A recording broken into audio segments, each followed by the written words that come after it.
Hi, and welcome to Sabina Reefing. Today we're going to be going over leak detectors and how to protect your house and your aquarium from water damage.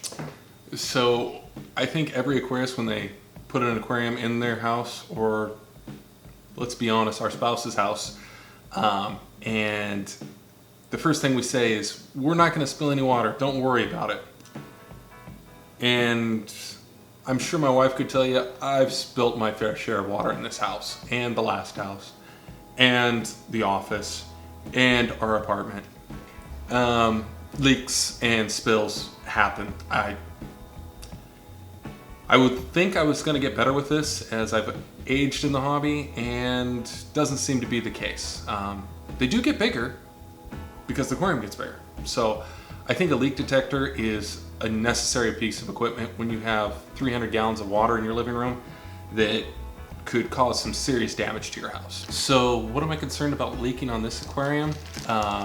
There's about 4 things. I think probably the biggest concern I have right now is the dose heads.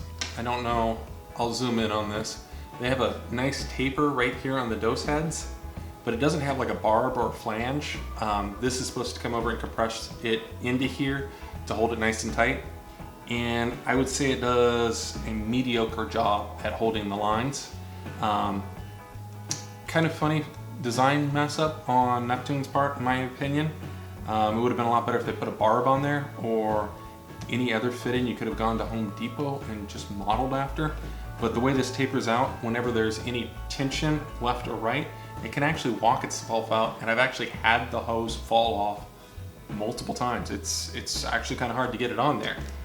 So a little bit of a design flaw on that.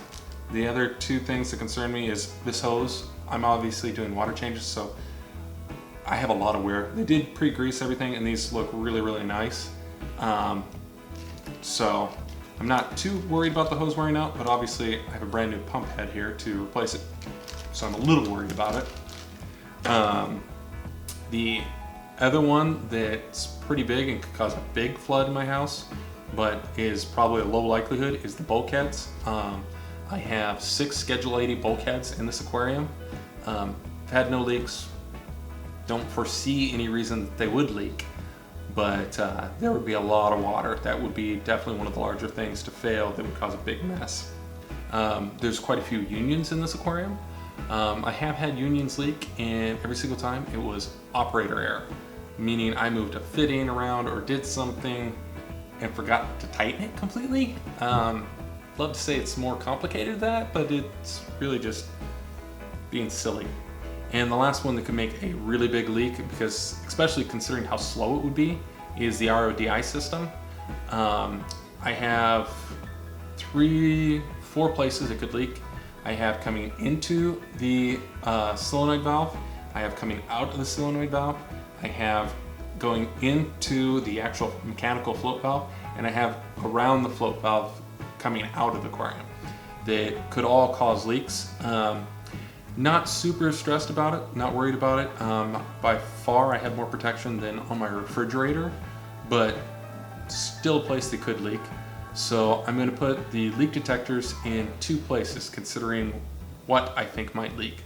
One is right in the corner by the RODI system and underneath the dose heads, where if any of those leaked, or my calcium and alkalinity leaked, it would actually fall onto the tray and roll to that side, because that seems to be the lowest part of the sump. Easy way to test to find out what the lowest setted sump is: take a shot glass of water, pour it in your sump if you've got a waterproof catch tray like I do, find what the lowest spot is. That's where the sensor should go. The other place that could cause an issue is actually in the back behind my aquarium, back by the other sets of bulkheads on the left. If it was starting to leak back there, I wouldn't know really until I saw water damage on the other side of the wall. So I put the other second leak detector on that side, specifically because I wouldn't know for a long time there.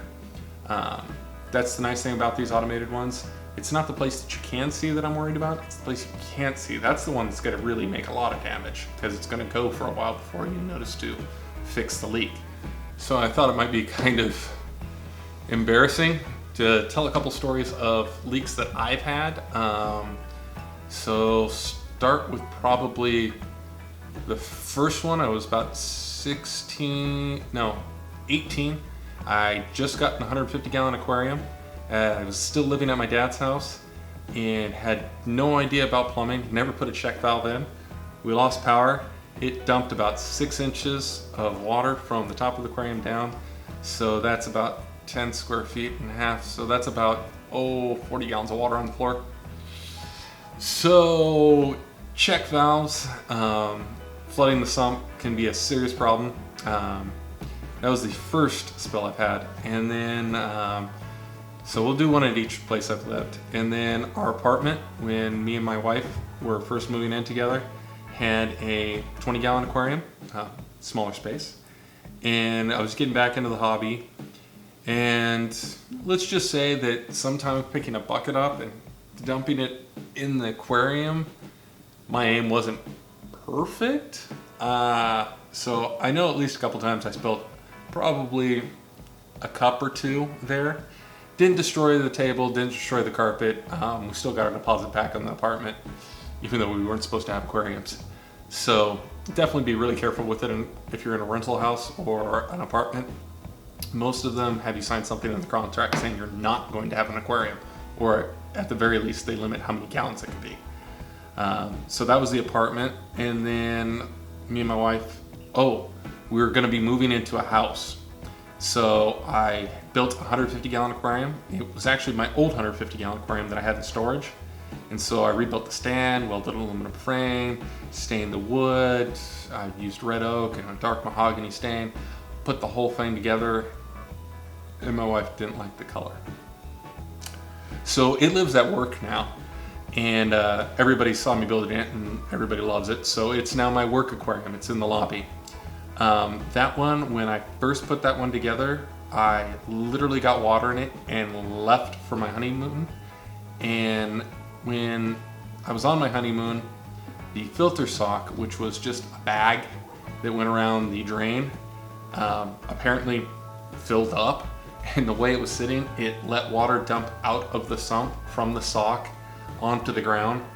So when I got back, it was just a mess.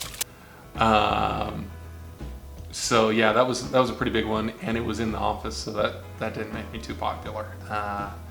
Yeah, that wasn't a good one. And then we moved to Corona. So now I had a 150-gallon at Corona. This one my wife did approve of the color of. And I was using a long hose to pump water from the garage into the house, which works great, and I still highly recommend it. I'll have a link at the end of this video, or you can click on the card up above. And I forgot to put enough clamps on the hose to pump the water in and not have the hose fall off.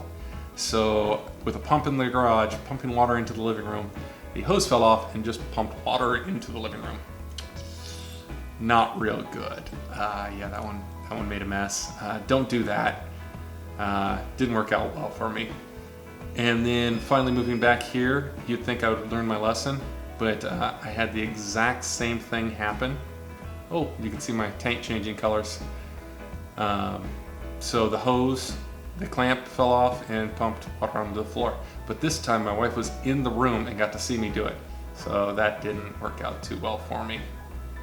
Thank you for watching the episode. I hope you liked it. I've got the subscribe button down there if you want to press that. And here's 2 more videos. One of them Google thinks you like, and this is my latest video. Till next time, thank you for watching.